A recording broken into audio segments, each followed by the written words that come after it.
Yep, Anand, I think we are live. We're live, okay. Yep.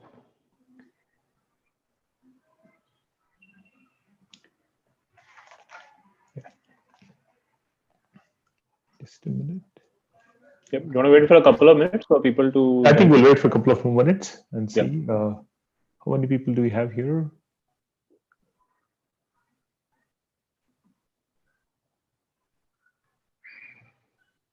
Doesn't show the number. Okay.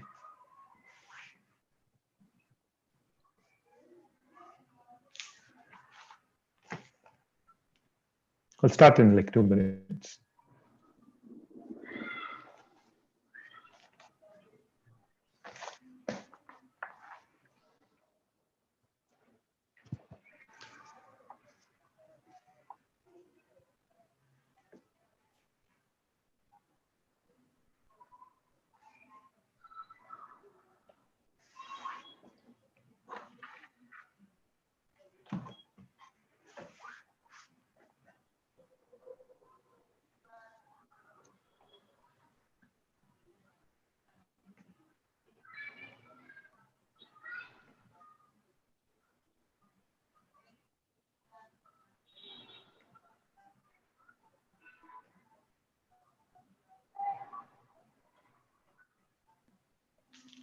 I guess we can start now.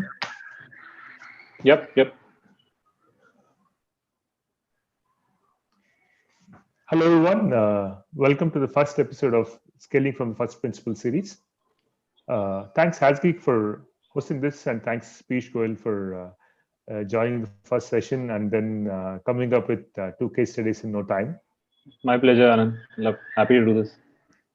Yeah. So before we start today's episode, I want to set the context for the series. Since it's the first episode, I want to kind of talk about what's the idea behind the series before we get into the agenda for this episode.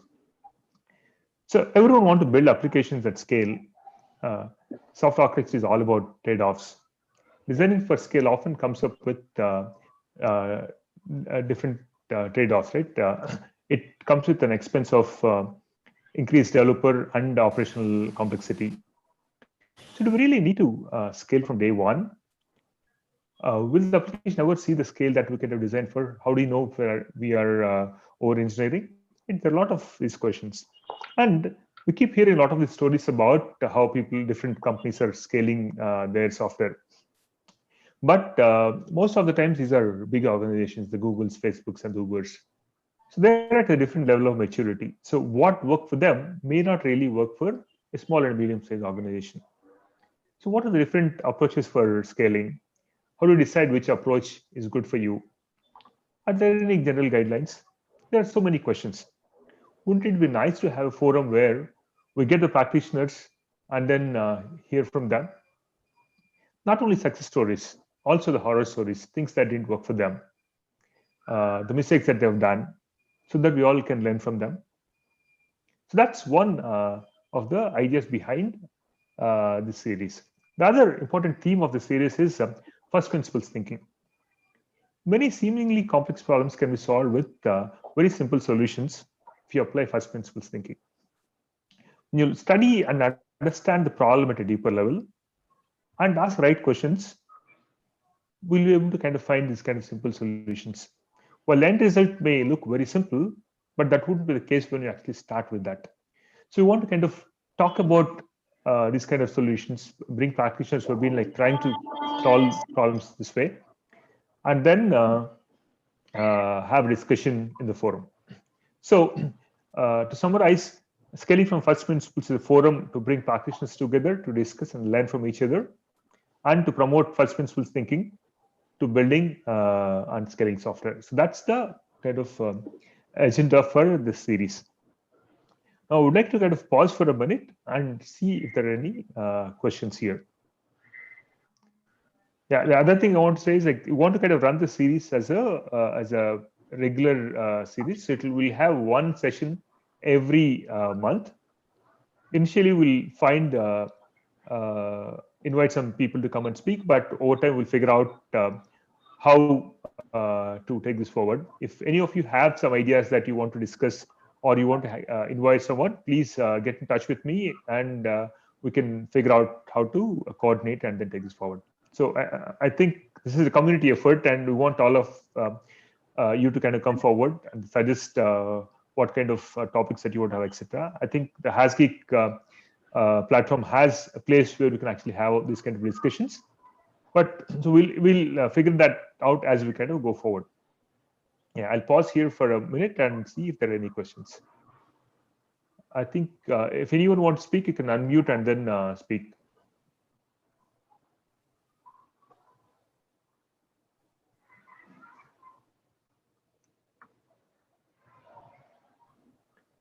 Okay.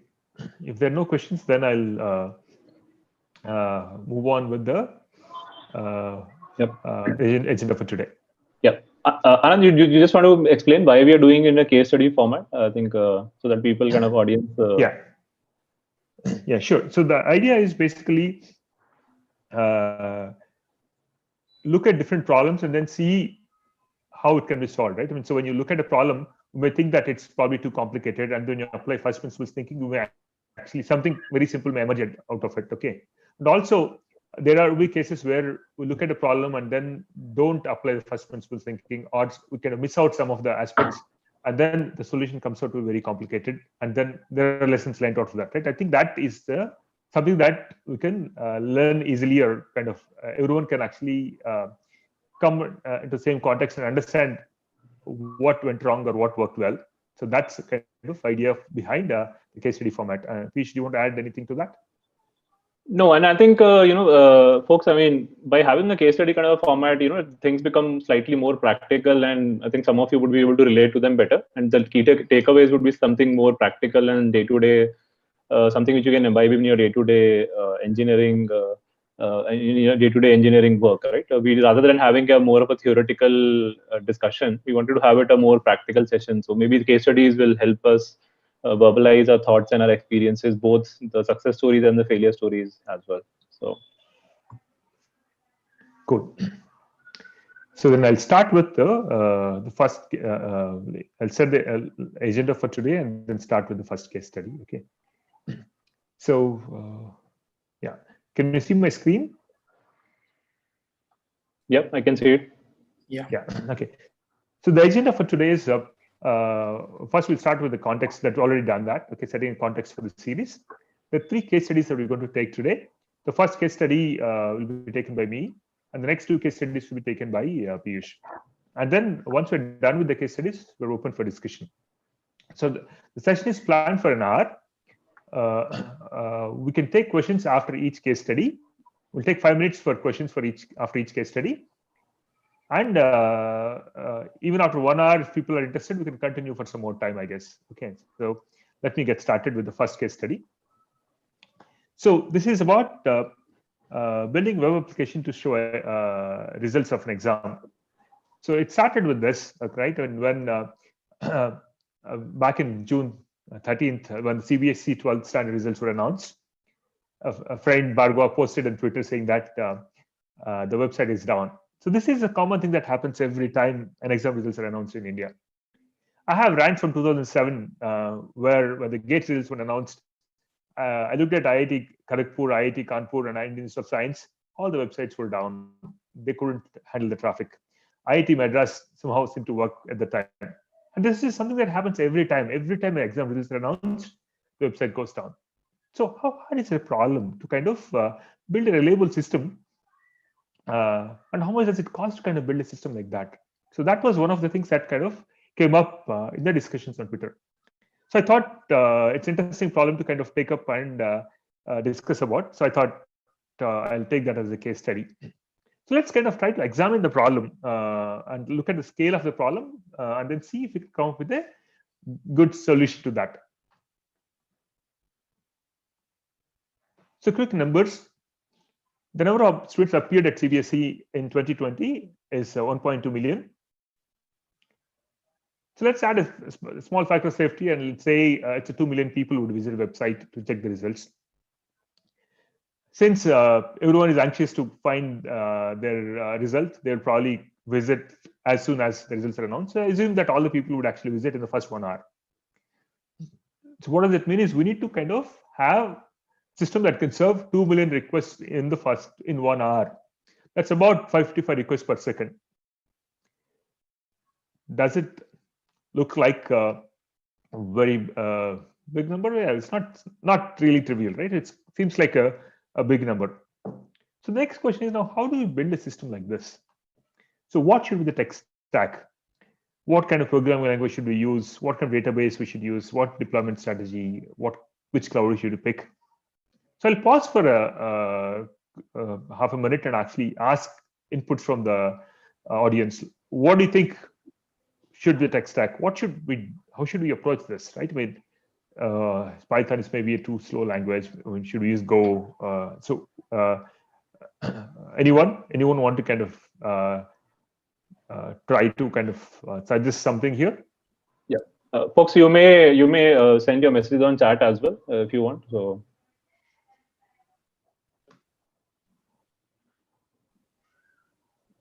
Okay, Asif says tech stack doesn't matter. Okay.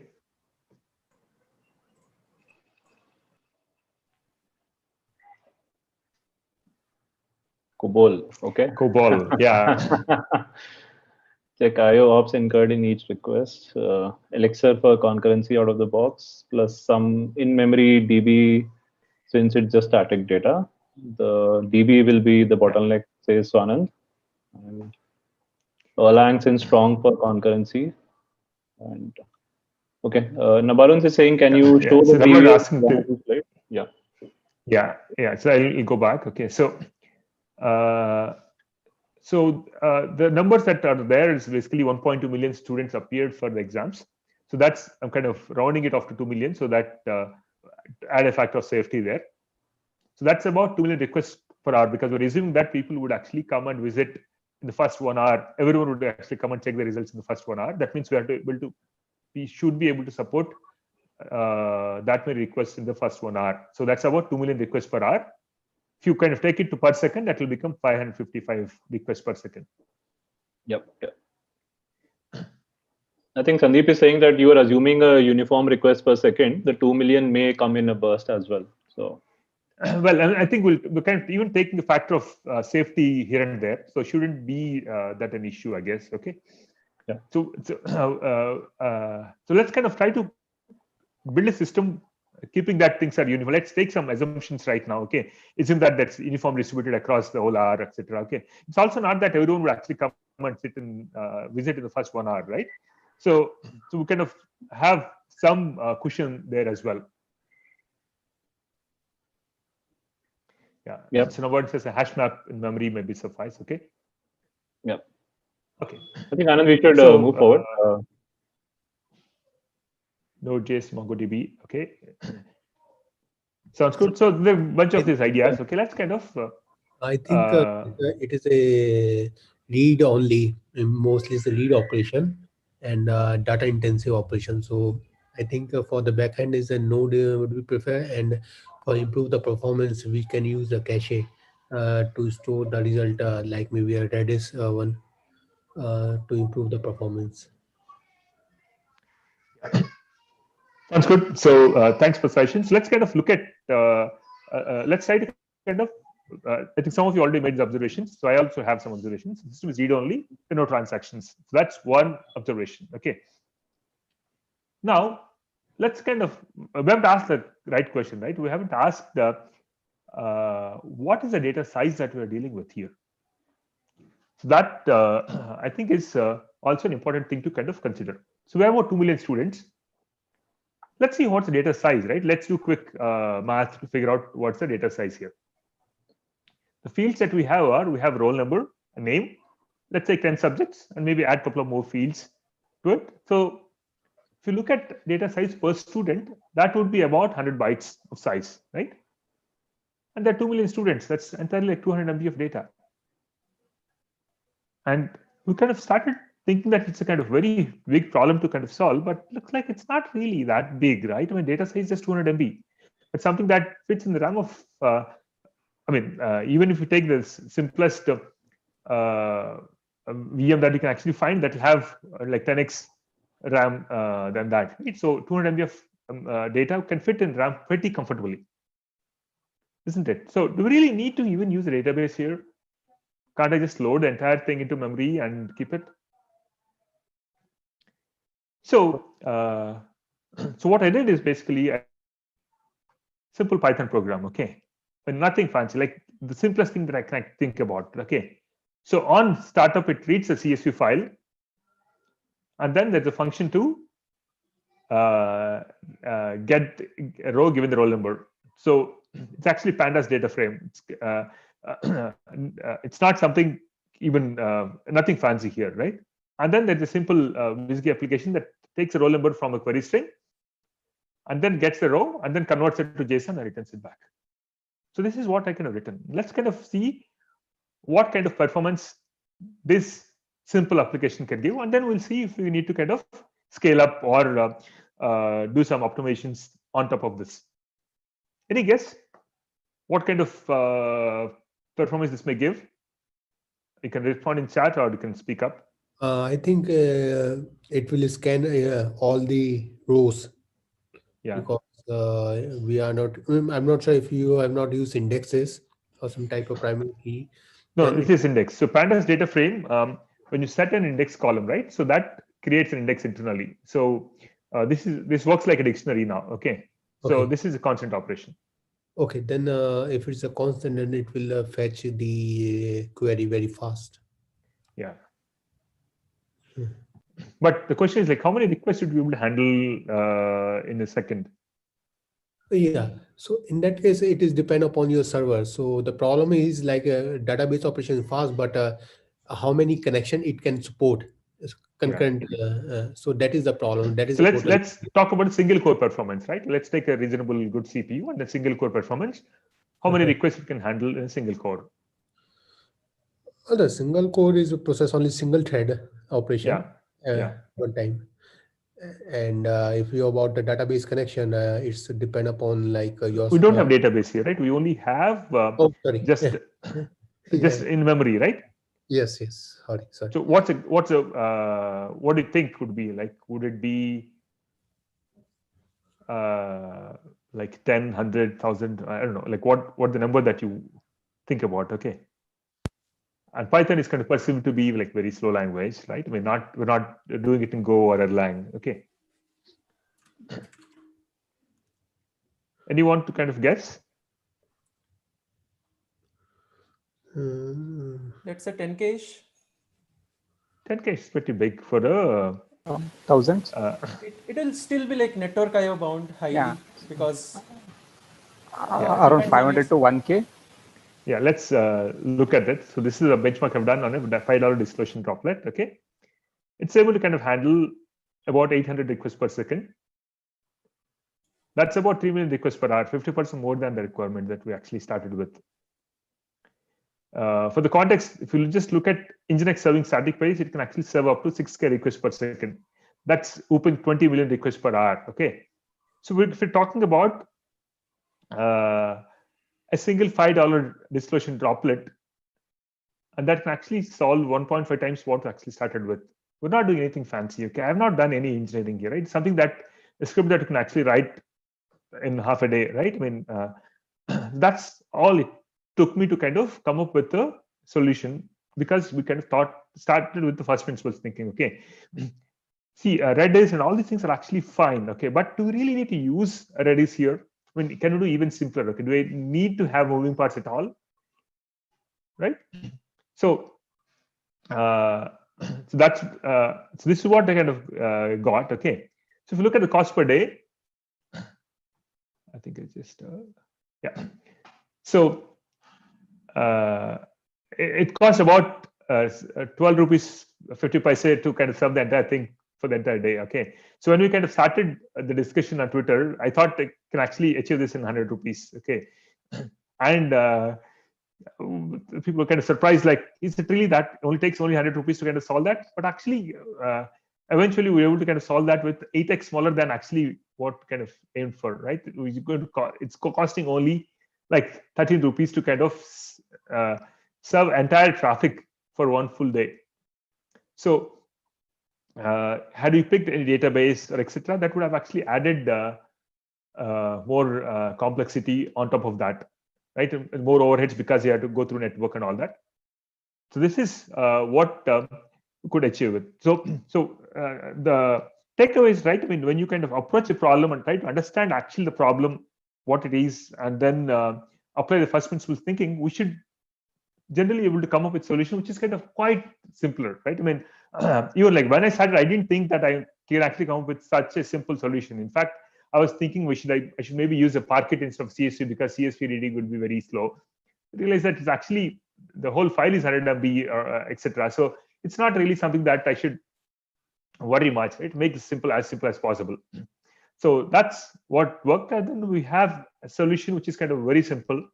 When I look at the problem statement, now it doesn't look that complex, right? Because we have seen a solution which is actually very, very simple. That's all about the case study, and I'm open for any questions. So we can take some questions for 5 minutes and then move on to the next case study. If you have more questions, you can take it at the end.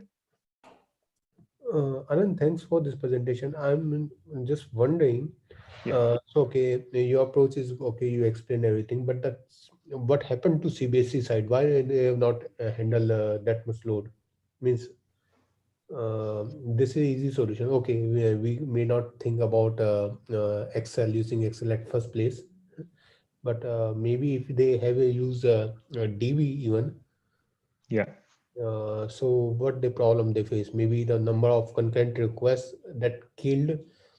So I mean, I can only guess, right? I don't really know what happened to them, right? And this is not CBSE, okay? This has been happening for every exam results. Every time. So I think the typical setup is PHP plus MySQL everywhere, okay? So maybe like they can't handle that kind of concurrency, okay? Correct. Or the DB is not kind of tuned, and the DB may actually become bottleneck, and that will basically trash the entire system, bring the entire system down. That makes sense. That makes sense. I don't know how they might have coded, right? Maybe they were like making DB call every time. I don't know. Yeah. So yeah, I mean, we can only guess, right? We don't really have an insider knowledge about how the system is working there. So it's not about one CBS, right? It's something that happens every time exams results are announced, okay? Whether it's IIT, JEE, or GATE, or like I've seen it like year over year, like same thing happening again and again and again, okay? So even same thing happened with the Flipkart and Amazon during the Big Billion Day last year, I think, when the Flipkart and Amazon site went down, crashed. Well, actually, that's a slightly complex problem because over there, the data modeling is slightly more complex than what you see in CBSE example. So, yeah. There was Can you go back to the slide where you mentioned the concurrency, like how many requests can be supported? Okay, so this number 816.40, how do you tested this?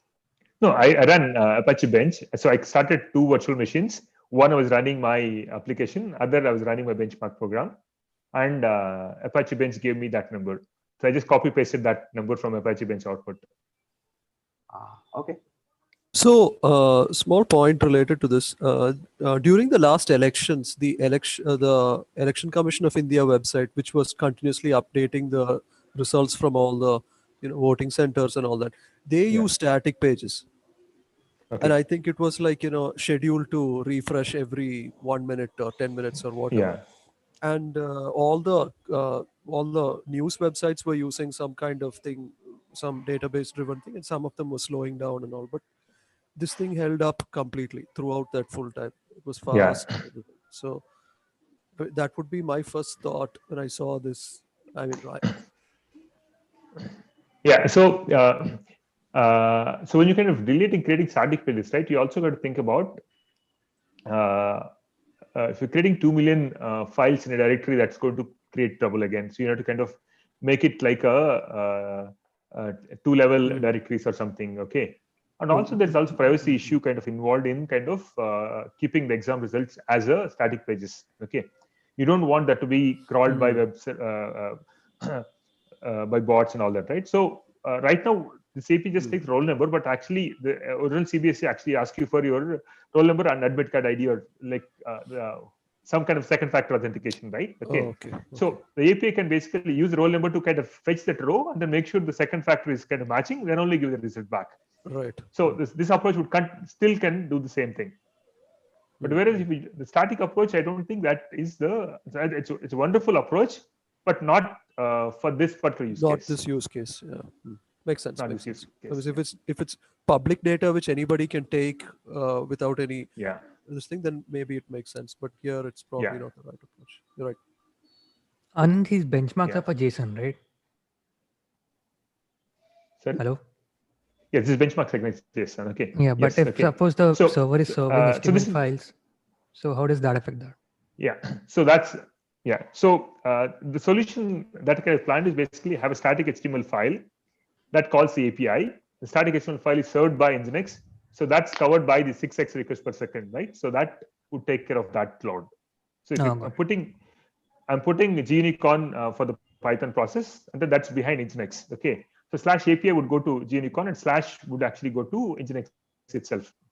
So Nginx can serve like close to 8x more load than that. So that static serving shouldn't be an issue. Makes sense. So one more thing. So this how do you kind of create a randomness for the request you are sending? Like maybe it will take a candidate ID and it will return back the JSON. So while doing the Apache bench, like how do you know that it's not being served from some cache, intermediate cache or? Okay, so I wouldn't call my benchmarks very scientific. Okay, so take that with a pinch of salt. Okay, so what I've done is basically, so you kind of think about it, right? I mean, I could have used a slightly more complicated thing. Okay, so let's say if I kind of do a random thing, let's say maybe it kind of goes down by a factor of 2. Okay, right? Even that is a pretty good solution. Okay, I mean, I don't expect, because everything is actually in the RAM of the process, the querying should not take time. Okay, but I've not kind of verified that particularly. So that's my gut feel that it won't change much. Even if it changes by a factor of 2, we're in pretty good shape. We're pretty close to what we need. So I mean, if you're kind of building a real system, I would probably use something more sophisticated to kind of check a random ID and then kind of generate a benchmark using a real kind of data. But here I decided to kind of take the simplest approach. Okay, thank you. Anand, I had one question. Anand, a quick time check. Sorry to interrupt, but sure. Yeah, I will take one last question. The question is like, did you find the bottleneck here in this case? No, so I basically opened Htop and actually saw where is it going. Its CPU is maxed out. Okay, thanks. Yeah, so I think that's about this case study. Now, so we have a couple of more case studies by Piyush. So Piyush is VP of Engineering of Capillary Technologies. So he has two case studies from his experience. So I'm going to hand over the stage to Piyush now. I'm stopping sharing, Piyush. You can take control. Sure. Yeah, I'm just sharing my screen. Just let me know once you start seeing it. Yep, can you see the screen? Coming up. Okay. Folks, I think I'll do one thing. We'll take a pause at the end of a case study and take questions then, so that we are on track. Okay. So just kind of hold your questions till we finish the case study. So, right. So folks, I have two case studies to present. So one is basically to kind of focus on what did not work for me, right? And where I think I went wrong in terms of, I think the problem approach was, I think, okay, like from a first principle perspective, analyzing the problem and breaking the problem. But how I ended up over-engineering it altogether, and the end result was a lot messier than what it should have been, right? And the second one is going to be more of a success story where, again, applying first principles, simple thought process, looking at the actual problem paradigm and understanding what we actually need to solve, and then choosing the simplest solution and how the results that it yielded. Okay, so let's jump into the first one, right? So what did not work for me? So right, so So again, so this happened way back sometime in August 2012. So it's been almost about 8 years, right? So just keep this into perspective, right? Because I'm talking about the technology landscape as it was about 8 years ago. Okay, so all of the decisions that were taken then should be put into that framework. So basically, so Capillary provides cloud-based customer engagement solutions to large retail chains across almost 30-35 countries. Okay, so one of the modules that we have is called as the in-store application. It is essentially a desktop application which gets installed on the POS terminals where the individual cashiers and the associates generate your invoices and where you do make the payments and all the engagement happens after you have made a transaction essentially. Okay, and most of these not most, yeah, but a large percentage of these systems are Windows. So we have a .NET based desktop applications which kind of gets installed on these individual POS terminals, and then it talks to the actual POS software, right? And it kind of syncs all the data back to the cloud platform in real time using the APIs, right? In time, in August 2012, we already had about 10,000 installations of this application across almost like 15 countries that point in time, right?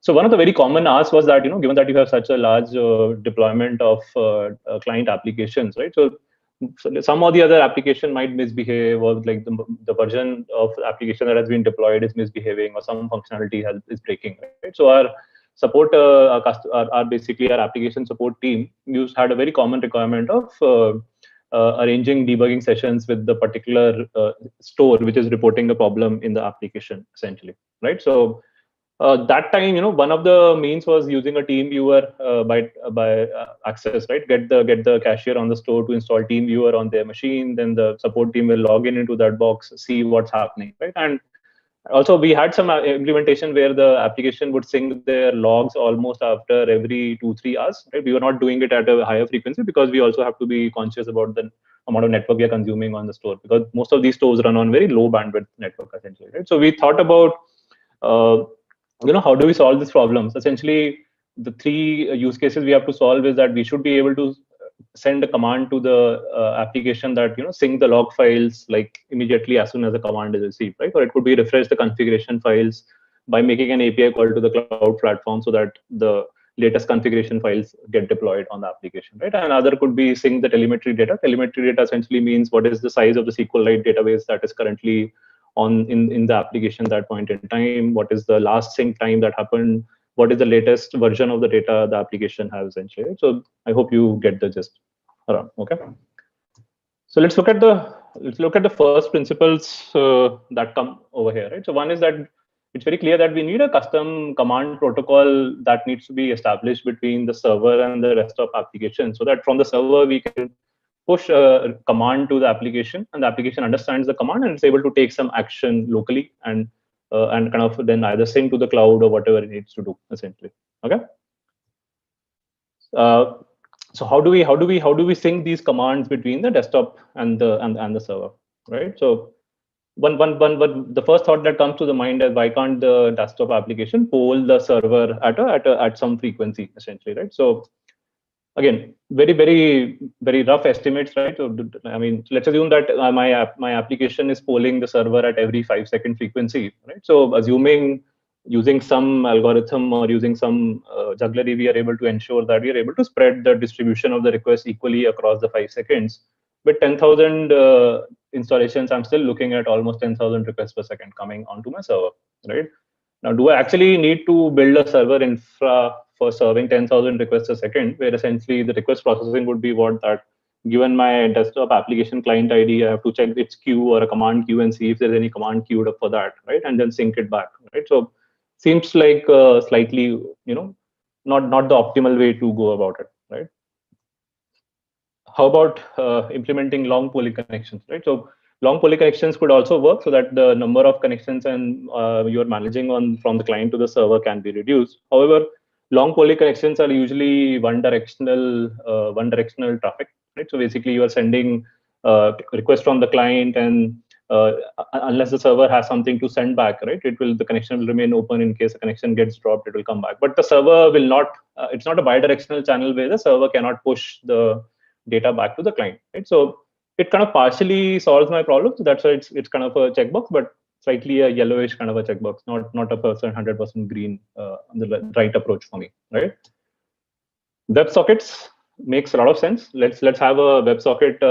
Let's have a long persistent sockets open between your client and server, and let the server keep sending commands onto the socket as and when you want the command to sync to the desktop application, right? So this seems very straightforward, right? But way back in 2012, not as mature as like less number of years of experience in industry, haven't broken enough software in life, right? So I wanted to build something very, very fancy tech, right? So what approach we took, right? One thing we realized is that XMPP protocol, which is a previous version in which a lot of chat application software used to run, right? Like your Hangout and your Google Chat also used to run on XMPP and Jabber a while back, right? Now these days MQTT and other protocols have come in, right? But that time XMPP was something which was a very fascinating thing. And one thing struck out that it automatically gives you persistent and long-lived connections out of the box, right? So at least one checkbox is there that I need long-lived connections open, right? XMPP has another capability, that it has the concept of extension protocols, where people define their own extensions on top of the underlying XMPP specification. So it already has a extension called XCP0050. It allows you to send ad hoc command stanzas onto the connection, and your client library can delegate it back to your application layer if you want, right? What more, right? We can actually embed our own chat clients too, right? So it's so cool, right? If we are able to embed an XCPP client and have our own server running against these applications, we can actually build another feature where the store associates can actually chat among themselves, and we might be able to solve for more use cases in future for our customers, essentially, right? So mistake here is we are inventing a problem that did not exist actually, right? All we need to do is solve the problem of sending commands from the server. We ended up building solving a different problem altogether, right? So now coming to the choice of the web server of the server that you want to use on the XMPP side, eJabberD was another option, but we didn't know Erlang, so we kind of chucked it. Next came OpenFire, right? So OpenFire was a fairly popular XMPP server. Even now it is, like right now it has been acquired by Ignite, so you will see a lot more improvement in that. But that time it was a fairly open source and community-driven project, essentially, right? It allows you to write your own custom plugins. So you can actually write a custom plugin to build your own custom command protocol. So all the checkboxes are getting ticked, right? Like from what we needed, except for that problem that did not exist for us at all, right? So what's the big deal? Right? We should be able to solve this problem using our XMPP-based approach, right? And .NET libraries of XMPP are easily available to embed in a client application. What did go wrong, right? OpenFire documentation was extremely sparse at that time. We overlooked it. New technology, right? New technology, nobody in the team knows it. Everybody is learning it on the fly. Basic, very basic plugin. All we had is just like 3 or 4 plugins source code available on GitHub. You have to kind of reverse engineer the code by looking into OpenFire, how it's plugin lifecycle management happening, how is the connection management happening, how is the message management happening, right? Scaling challenges, again, because lack of documentation, the concurrency constructs within OpenFire, how it handles multiple requests and multiple connections, multiple messages was totally confusing because documentation was not supporting it. So we ended up writing a plugin, but the plugin was not aligning with the concurrency model of OpenFire. So many times we used to hang the OpenFire server altogether. It will stop accepting new connections. It will stop broadcasting the messages that we are sending from the server, right? So poor documentation literally killed us. Unknown unknowns galore, right? So there are known unknowns and there are unknown unknowns, right? So in this situation, there's so many unknown unknowns. We were pretty much kind of just battling them on a day in, day out basis, right? Took us almost close to 3 months to stabilize it for production. The developer who was writing the plugin almost lost steam towards the end, and kind of motivation was completely gone. Finally, we got it working after about 3 months. It used to work beautifully until it used to stop, right?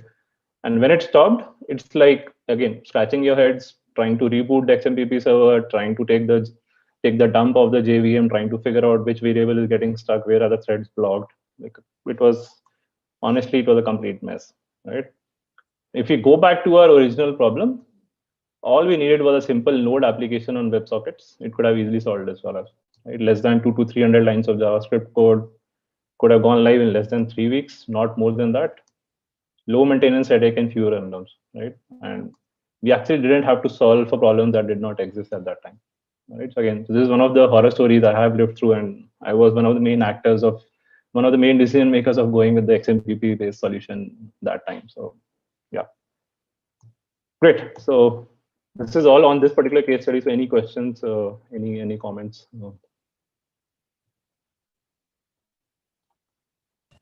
You can type your questions in the chat window or unmute and speak. Either of them works. I think the point you mentioned, like in the end, that you have to solve the problem that didn't exist. So, means I not completely agree with you this point. Like maybe I'm wrong. So my thought is like when you're designing the problem, when you're designing any solution, you have to think about what could be the next problem in future problem. So, I agree. But the point is the immediate problem statement was to have this command-based protocol setting in, right? So the chat-based application is something which we thought is coming as an extra value add on the decision that I'm making. And this will solve a problem for me that will come in future, right? That problem is not existing for me right now. And even in the next 4 to 6 months, I'm not forcing that problem to come for me, right? So, right, essentially just by looking at a benefit that I'm getting by choosing a technology and architecture, and that benefit is something which I'm not going to realize in my application, I end up choosing that technology. I don't think that's a wise decision, honestly, unless as I said, right, known unknowns versus unknown unknowns, right? In this particular case, it's a new technology, right? We don't know what all unknowns you're going to run into, right? In that case, it's slightly unwise decision, in my opinion. So yeah, correct. Yeah. No. Thank you. There are a couple of questions in the chat window. So I'll read out. Do logs have to be synced all at once, or it can be done incrementally? Yes, the logs were synced incrementally, but the point over here is that, when let's assume that when a support guy is trying to troubleshoot a particular issue in one particular store, right? So, the customers are waiting for a quick SLA. They're looking for a quick resolution, right? If I say that I've sent the command, I'll wait for 1 hour, or I'll wait for the log to sync to 1 hour, I'll call you back after 1 hour and debug, right? So that kind of support is something which the customers don't appreciate, right? For instance, look for yourself also, right? When you raise the ticket on any of your providers that you use, right? You look for some feedback. You wouldn't be happy if the customer says that I'll wait for the log to sync up and then I'll check and respond to you, right? So we want to do that when a command is raised within a matter of few seconds or maybe maximum 1 to 2 minutes. The support team should have access to the logs of what's happening on that remote machine, essentially. Yeah, the other question is today's solution closer to what you mentioned here? Like, did you eventually switch to something simpler solution? Yeah, we did. Okay. Finally, we moved on to a simple node-based application. It's still running, and it's running flawlessly, right? I mean, nobody even bothers to check what's happening, and it's just running. So. Yeah. The next question is, how do you prevent running into this problem again?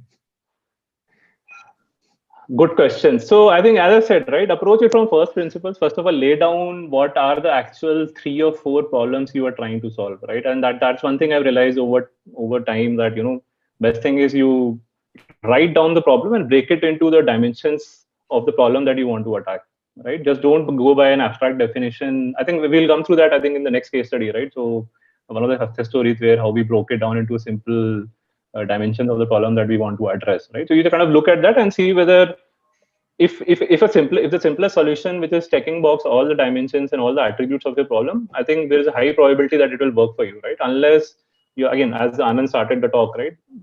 Because Google is using a fancy technology, maybe like Kubernetes, right? I may actually not have a use case of Kubernetes, right? Just because it allows you to scale to larger systems. Do I actually even have the requirement of going to that scale, right? If the answer is no, then it may not be the right choice for me. So that's how I would approach any problem these days. So. Yeah. So I think there are more questions, but I think we can take them after the session is case study is over. Sure.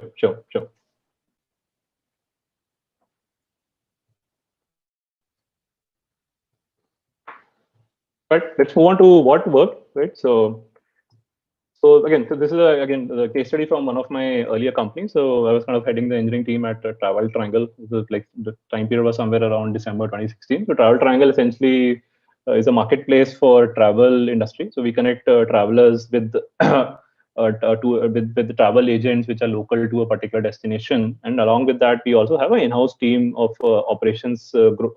in-house operations team, which helps facilitate this all interaction and engagement in the marketplace essentially, right? So given the kind of product portfolio we had, right, we're talking about 3 different product scenarios over here, right? One is a consumer-facing B2C application, right, where customers come, browse the content, look at the destinations, the kind of packages and the offers that they can get, right? And then they place a lead and they move on, right? And the next is a seller-facing product. Essentially, it's a lead management kind of a system where roughly at that point in time, around December 2016, we had roughly 2,500 daily active users on that, right? And so the consumer-facing application is essentially read-heavy, right? It's a very system where you can serve as much data as you want out of your cache, essentially, right? The seller-facing system is both read and write-heavy because it's a lead management system. So the users are actually acting on the leads and trying to update the status of the leads again and again, right? And it's very, very heavy on listing and ranking use cases because you have to show the seller that which lead the seller should work on, essentially, right? It's not like just take the leads and show them in ascending order of creation time or something like that, right? And the number of DAUs might look small over here, but the thing was that we're looking at a product where a user is using it actively for almost 8 to 10 hours a day, right? So if I look at the number of page views that this 2,500 users translates into, this also goes to up to 3 to 4 million requests in a day, right? Similarly, the operations product that we had internally, right? So we're talking about a system which is read and heavy.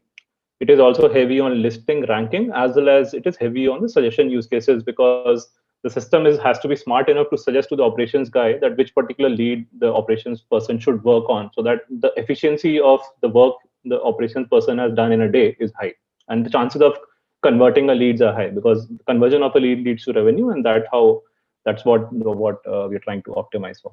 Right, again, long running sessions. Your operations support team is working 8 to 9 hours a day. You have to scale it up from 20 to 50 DAUs to about 1,000 DAUs essentially, right? So all in all, if I add up the number of page views at that point in time, roughly about the 3 to 4 million across all products, right? Now, then the marketing team and the business team came back that we want to invest heavily in terms of promotions. We want to do a lot of search engine marketing, and we want the system to scale about 5 to 6 times essentially, right? So there's 6 million page views just on the B2C application. Then, consequently, you will see about around 5 to 6 million on seller facing as well as on the administrative product, right? So you have to kind of scale the system about 5 times, right? This was the tech stack. The application code essentially is a monolithic Ruby on Rails app. Although we had separate service deployment for each product, each have under its own load balancer, right? Very, very, very straightforward web application stack, MySQL, Elasticsearch, Redis, message queues, hosted on the Amazon Web Services with about roughly 30 EC2 instances running, about 16 instances on the application services layer, and like databases, RDS, Elasticache, and load balancer, and image and CDN content is getting served out of Cloudinary and Akamai. Okay. So let's look at the problem statement. It says, so we were fairly certain that our database will not be a bottleneck because RDS metrics and all of the data was showing that we still have a lot of headroom to go before the 5x traffic is going to be a bottleneck for us, right? So assuming your data source can handle the extra traffic, you scale up the application services infra to meet the 5x growth in your traffic. Okay. Let's throw in the constraints that we were living with that time. We had limited dollars at our disposal to spend on infra. Again, given that smaller company, smaller setup, you try to optimize for each and every dollar that you have at your disposal, right? And I had only one senior engineer who understands the AWS infrastructure and how the AWS APIs and other things and even the scaling things work. I had only one engineer available to me at that point in time, right? And that's pretty much the story of, I think, most of the startups in their early stages at these days, right? So let's just open to thoughts. What are your thoughts? From the audience, like, what do you think we can do over here? So quickly on the chat, we can have for a couple of minutes. So.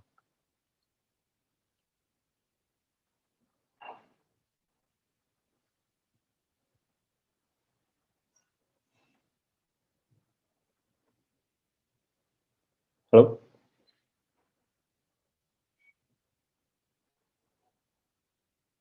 Yeah, Anand, can you hear me? Okay, I can't hear you, so I thought, okay, use ASG, auto scaling groups, good. Okay, what else?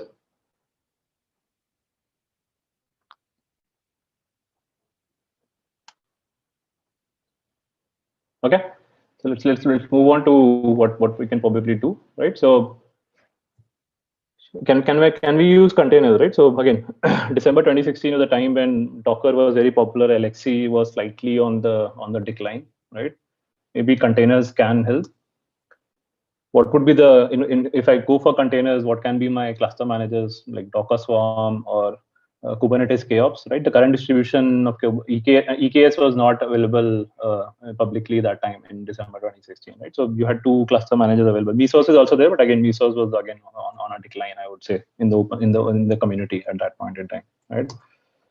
Auto-scaling groups on EC2, good idea. We should definitely try, but again, right, we haven't worked with auto-scaling groups yet in the past, right? So among the 3 options that we have currently on the screen, I think auto-scaling groups would have been the easiest among these, right? Again, new technologies for us, all 3 of them.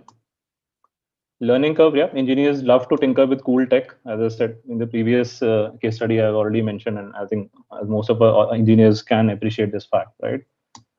What we somehow do end up overlooking is the maintenance cost. Again, coming back to known unknowns versus unknown unknown, right? How do you the cost of these unknowns, right? Let's look at the first principle, right? One thing is very clear that we need more servers to increase capacity, right? But let's take a look at the elasticity factor that we need while deciding how do we increase the capacity of our infrastructure, right? So right, so this is a very rough sketch. I've a hand-drawn one, right? So this is just for illustration, right? So don't go by, I mean, the x-axis is, the y-axis is not the actual representation of the numbers, but just to give you some glimpse of what the traffic pattern used to be essentially, right? So over a period of 24 hours on the B2C or the traveler-facing product, right? This is the pattern you will see, right? So largely predictable and something where you're not seeing too many bursts coming in essentially, right? But the traffic will gradually or organically grow, like it stays at that for a while and then gradually dip again and then go high again, right? And some of the insights we had that most of the travel plans people make usually after 8 p.m. in the night, right? This is like data which kind of told the story for almost 2.5 years while I was working on these products, right? And maximum content on blog and research happens between 8 a.m. to 11 to 12 a.m. at least for India and the Southeast Asian belt. Most likely people are watching, like reading this content either while going to office or while they're in metro or bus or something of that sort, essentially. Right? So fairly predictable in terms of the scale that we are going to see, right? Similarly, on the B2B product, assuming that most of the consumers are travel agents, they work, their timings are fixed, right? Even if you span it across the Middle East, like the agent sitting in the UAE and the Egyptian belt, right, to the southeastern belt of maybe Malaysia, Singapore, Thailand as well, right? So you'll see that traffic will organically increase after 8 and peak at about 10, dip again during lunchtime, again peak, and then it will kind of die down. And you'll see that even between night and even during the night, we still used to see some traffic coming in because a lot of customers would, a lot of the agent would end up leaving their dashboards open, and the AJAX requests from those dashboards keep polling the server in the backend, right? Ideally, logic says that this request count should be 0 at night if the customers have gone home, right? But actually, they would just leave the dashboards open at night. All the AJAX polling will keep happening on the backend servers, right? Similarly, on the operations product, this was kind of a pattern that we used to see essentially, right? So you will see a massive spike at around 9 a.m. right when the operations team starts their work, right? Around lunchtime, you will see a dip, and also the customers would go on a D&D mode that call us about after 2 hours. We are currently in a meeting or something of that sort. Right? This is a kind of pattern which was fairly predictable, right? Right. So elasticity factor, given the traffic pattern, do I need to plan for elasticity at a second level granularity? If that, maybe should we consider Lambda, AWS Lambda, or Cloud Functions, which is clearly not the case given the pattern that we have, right?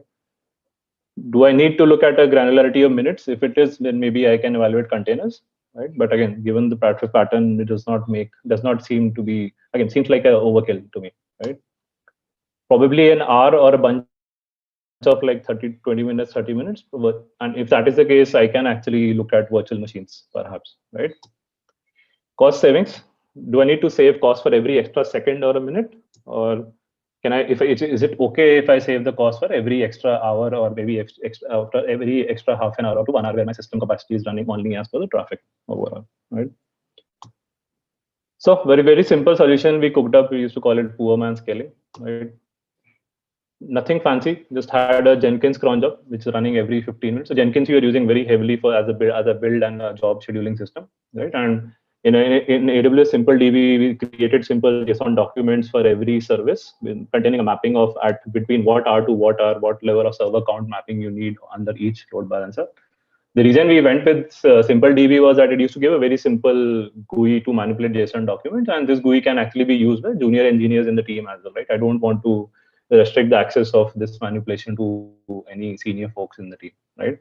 We wrote very simple Ruby scripts which the Jenkins cron is executing, right? It just goes and checks that how many servers are currently running by calling the EC2 listing APIs. Look at the state that I want to be in, right? Like between 8 to 12 a.m. I want 8 servers on my one particular application. Currently 3 are running. It will go and spawn another 5, right? Simply, Capistrano was already being used to deploy latest code build, right? Just run the load balancer, you're up and running, right? Similarly, in case the current servers running in production are more than what you need within the star window, right? You will kind of start scaling down the servers one by one, right? Very simple, deploying and kind of shutting down your servers, right? How much did it cost me? 3 days to move to pre-production and 2 days to move to prod. One engineer. And like I don't think I could have done it any cheaper than this, right? So auto-scaling groups could have been a good option, but again, given that it's a new technology for us, I think with the time spent in kind of figuring out the configurations over there would have definitely been higher than what I could manage to do with this, right? What was the ROI of all this poor man's auto-scaling, right? We could actually scale not just to 5x traffic, we actually scaled this to almost 7x traffic than what we were seeing in December 2016, right? Solution worked perfectly fine and for 18 months from that point in time before we actually explored containers. Rough calculations showed us we were actually saving almost 40% cost over on-demand instances. If we had moved on to containers, probably an additional 10 to 15% of cost saving would have come in, right?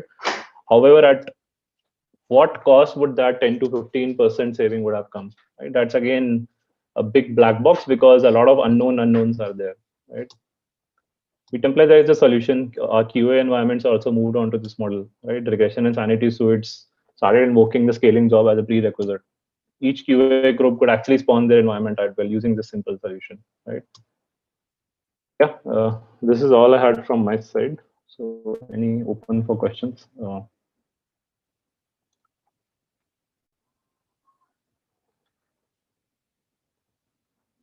Yeah, you can type in the chat window or unmute and speak.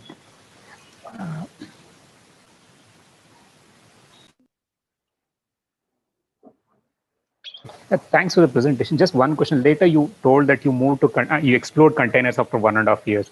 Did you move to containers, or I mean, what was the motive and how it worked out, the container solution? I think the container solution that we explored was that I think we were launching more and more products, and the engineering team size also started growing. Right, so that was the time when we wanted to move to a model where one advantage of containers is that you ship what you build essentially, right? So that was the problem for which we wanted to explore containers, not the scaling. I think the existing model that we have for, I also think, right, it's not auto scaling, it's a scheduled scaling essentially, right? So this scheduled scaling model could have survived for some more time, I'm sure for that, right? But we moved on to containers because we wanted to have a ship what you build kind of a model, right? Because the engineering team size was growing quite a bit. So yeah. Okay. So in your presentation, you mentioned that you have used the Jenkins jobs, and every hour you are increasing the size, means as per the requirement. Huh? Yeah. Every 15 minutes. So every 15 minutes. So every 15 minutes, essentially, this job is nothing but all it does is goes and it does a EC2 listing of the AMI of the servers running, right? And the servers are actually tagged using labels, right? It will go and check that how many servers are currently live and how many are supposed to be live between these time window, right? And it will try to either bring up more servers or shut down the extra servers. Essentially, very simple logic, nothing fancy. But like if you took a 15 minutes gap, so did you face any time like your load is very high in that 15 minutes, and but no, right? So if you see that's again that's the first principle, right? If you see the pattern that I've seen, right, I know that on the B2C product, I'll see a spike coming somewhere between 7 and 8, right? So I can actually spawn an extra server at 6:45 a.m. Right? Similarly, I know that my traffic is going to dip somewhere between 2 and 3 p.m. Right? So I can actually reduce one server at around 3:15 or 3:30 p.m. Oh, right? okay. Given that this predictability of traffic pattern has been established, right? These calls are fairly simple to take, and obviously, I mean, it's not like the call has been taken and it's what you have to live with, right? That's the reason we stored these configurations into a simple DB where you can, if you see that the current scaling strategy is not working, you just simply go and update the value in simple DB. You trigger the Jenkins job again manually, and you're up and running again, right? So. So in that case, you are using some type of cron job that will run. Jenkins actually has a cron module, so you can configure your jobs in terms of a cron pattern. Okay. So at that duration, when you see that the load may load reduce, configure. One question, like, what was the operational overhead? Like, was it that you set up the system and it runs beautifully, or was there any times where you have to go figure out and fine tune? And what was the operational overhead as such with the system? Hardly any overhead for us, right? Because you think of this is that the Ruby SDK of AWS we are all anyways using in the current team, right? Jenkins you are already using, right? The only thing new we introduced was AWS Simple DB, and even that we had hardly 15-20 documents in that, right? And even documents are like not more than 250-300 bytes at any point in time, right? All tried and tested technologies for us, right? For in a load balancer, you use a single load balancer, or you also use a group of load balancer?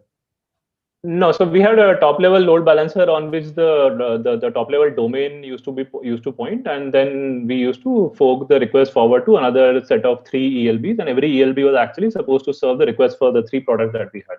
Right? So as I mentioned over here. Okay. Yeah.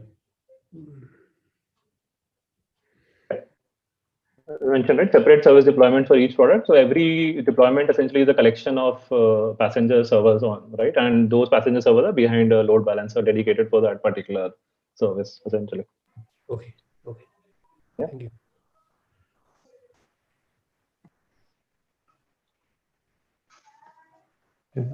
That looks really cool. And I think before the call started, Anand, I was discussing it. I'll probably just call it out for the sake of the audience, right? So in the current at Capillary, right, all of our infra is completely on Docker and Kubernetes, right? You can imagine a cluster of 1,000 servers running on Docker and Kubernetes, right? And every month we run into an esoteric Kubernetes issue. Just 10 minutes before we were starting the call, we had an outage where we ran into a bug in EKS, which got creeped in by the AMI they launched on this Monday. Right? We had outage on 3 of our microservices because the Docker containers got stuck in a termination stage. Right? Completely black box. No clue what's happening. You reach out to AWS support, they tell, okay, you upgrade your AMI, move forward. Right? So seems to like that, you're on the latest cutting edge technology, but the amount of unknowns and uncharted territories it brings in kind of scares me at night sometimes. So. Yeah. So I generally like to kind of think about this in this analogy, right? I mean, so I don't know who told me about this, but so you can think about this software as like a speedboat or a ship. So speedboat is something that takes a small amount of loads, but can be handled by a single person, moves very fast. Whereas on the other hand, ship really takes a crew to kind of manage it, takes a really long time to kind of get started and then stop, but it can take really large amounts of loads. So now, as an organization, right, I mean, there may be a need to kind of have a ship or a speedboat, but what happens is, like, when you look at scaling solutions that are done by the big organizations, they're probably building ships because they have so much of load to kind of manage. So if a small organization kind of tries to build a ship, it's going to be a disaster because it first need to have a dedicated crew. You just have 2-3 engineers to kind of work with you. So you can't really manage a ship. And it really takes a long time to even kind of get started and like even move an inch. But what you really need is a speedboat at that point. So figuring out if you're actually building a speedboat or a ship is something, an important way to kind of look at it. So I kind of find that analogy really appealing. I think that's a really good one, Anand. So I think it's a good one. You need to figure out whether you need a speedboat or a ship, right? I think, yeah. And I think just make sure that you don't end up choosing a ship for where a speedboat will fit. So.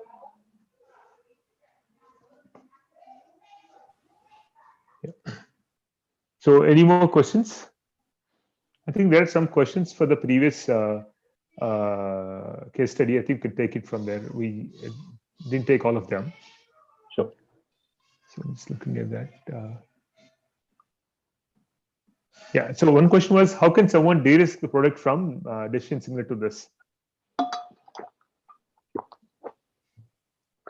Sorry, what is the question? How can someone de-risk the product from decision similar to that? So let's say if you are maybe a team leader or someone, how do you make sure, how do you de-risk your team from making such decisions? I think I personally, have learned this by burning my hands, Anand, and by at least now hearing stories where people say that, don't over-engineer, simplest solution is the best solution. So I've kind of, at least I am able to curb my enthusiasm to pick something, fancy or trying to solve problems which don't exist right now. I think over the experience, I've realized that, these things, and this is what I try to imbibe in my team as well, right? Whenever they come up with a design to me, I start asking very simple questions, right? In fact, today afternoon, I was having a conversation with one of my members that you're saying that if the existing message queue is already overloaded, do you want to add more messages onto it? Like, when we did a rough calculation, we figured all we are adding is not more than 150 MB of extra traffic going on that pipe. Right? He said, okay, now, yeah, we can use the existing infra. I don't need another dedicated Kafka stream on that, right? So, I mean, these are simple questions. If you ask people, right, they are actually able to realize that, yeah, you don't need to think of fancy things, right? So, yeah, I think the other one is, did you consider SNMP at the time? No, we did not. We did not consider SNMP, right? So I think that could have been a good option. So yeah, any pointers which you follow now apart from the team familiarity with the tech and unknown tech? Now, as I said, right, pointers are very simple, right? When you're looking at any problem, right, just like the calculations Anand did, right, how many bytes you require, right, and that's a very fundamental thing, right? Essentially, building any software is nothing but an interplay of network, compute, and memory, right? You have to realize that the problem you're trying to solve, is it compute heavy? If it's actually compute heavy, what unit of compute cycles you're looking for? Is it IO heavy? Then how much of IO you're looking for, right? If it's memory heavy, how much RAM you require, right? So you just look at basic fundamental principles and you're able to arrive at which direction you need to choose, right? Just ask very simple fundamental questions, right? CPU, memory, IO, and you will be able to arrive at, I think 80 or 90% analysis kind of gets done just by looking at these questions, essentially. Yeah. So one other thing that I want to kind of bring up here is, a lot of times when you kind of building the systems, right, we don't really we get lost in the so many layers. Like, we can't really see through all the layers down what's really happening. We only look at the top layer and we kind of make decisions. So what is important is to kind of develop a sense of kind of seeing through the layers and kind of understand what's actually happening on the ground. So I really like this analogy kind of. This was one of the talks given to Paul Buchheit, the creator of Gmail, at one of the YC sessions. So he talks about, like, when he's kind of designing a Gmail, right? He thinks about start from what the speed the hard disk actually spinning, right? So he can actually see how much load it can actually handle and relate it to what the speed the disk actually spinning there. Okay, that may be kind of probably to an extreme for many of us, but so that's the kind of thing that you need to kind of sense you need to develop, right? When you kind of see number of requests, you need to kind of see how much data is going through the wire. Is it CPU bound or IO bound? Ask all those kind of questions and actually see what actually happening on the ground, rather than kind of just looking at the top layer. I think that is one important thing to kind of keep in mind. Yeah. I think one question from Akash, the consistent theme across the case studies has been the team's familiarity with the tech. What would be the ideal path for a team to start using new tech, right? So Akash, the way I see it is that, you have to actually, I mean, I'm actually a techie at heart, right? I love to explore new tech, right? But what you have to be aware of, like, is you have to evaluate both the pros and cons of the new technology, right? So and also the new technology that you're picking up, right? For what problem and what kind of in what context of that problem is that technology supposed to be used, right? Again, coming back to the example of, that Kubernetes example I was giving, right? So we adopted Kubernetes about 2 years ago at 2018, sometime in 2018, when we actually, our infrastructure was going above almost 400 to 500 servers across regions, right? At this point in time, we are about at 1,000 servers, right? Also, we had reached a point where our infrastructure expenditure was extremely, extremely high, right? We could not afford to run on virtual machines anymore, right? So we realized now it's the ideal time to move on to container. It's not like we did not know that how to use container. We have been dabbling with it and experimenting it way back. So we started it way back in 2015, 16 itself, right? But is your application or is the problem domain at that level, or is it? I mean, the actual benefit of the technology are you picking? Would you be able to realize 100% benefit of that, or is just a 10% benefit you are going to get by using that actual technology? Right? Just like the classical analogy of, do you need a big hammer for every tiny nail for your to kind of drive, right? So you have to kind of look at it from that perspective. So I think that's a very nice comment. So anything that new tech does for you, it also does to you, right? Is something I heard. It's absolutely true, right? So yeah, the other thing is basically like given a choice, pick a boring technology, right? Absolutely. Yeah. So I think we're pretty much slightly over time, and I think we're. I don't see any more questions. But one thing that I want to kind of ask you is like a quick feedback about like how do you find the session and what kind of and what things would be good to kind of going forward. Like any suggestions or anything about the structure of the session. Okay, so what kind of things you would like to have more, etc. If you can just any inputs, that would be great. We can close it after that. Okay, I have two inputs. First is like I think we should stick to a 1 hour, and second thing is like instead of 3 talk, we can have a 2 talk so that we can have enough time for question and answer instead of going overshoot the time. Sure, I think that's a good point. Thanks. Anything else, Tushar? No, topic is good. So like you cover good points and it gave good insights. Keep doing this. I think thanks, Anand and Piyush. It was very good. A few things what I can think of is maybe some war stories which involves across the teams. For example, purely from the developer perspective, right? What was the operational challenge you faced? Like, for example, while running it, I mean, things worked well and then you deployed it, but you during the deployment, the debugging was harder or those kind of stuff. And also like maybe is it like across? I mean, it's not just AWS also. Maybe something else also. Maybe somebody ran their private cloud, some kind of stories around that. That would also be nice.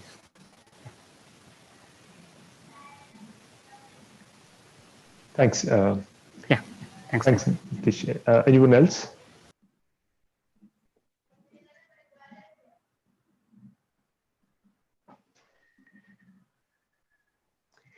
Yeah, I guess I don't see anything more. So thanks, everyone. The scaling from first principles page on Hasgeek has a place where you can actually add comments. So if you have anything, any ideas, etc., if you want to discuss anything, you can actually add it there. So both Piyush and I will share our slides on the page. So you should be able to find that there. We're planning to have a session once a month. So that will probably be the third Thursday of next month. That will be December 17th. But we'll update you by sending an email once it's actually confirmed. And thanks everyone for joining. And it's a pleasure to kind of have this session, and hope we'll have more enjoyable sessions in future.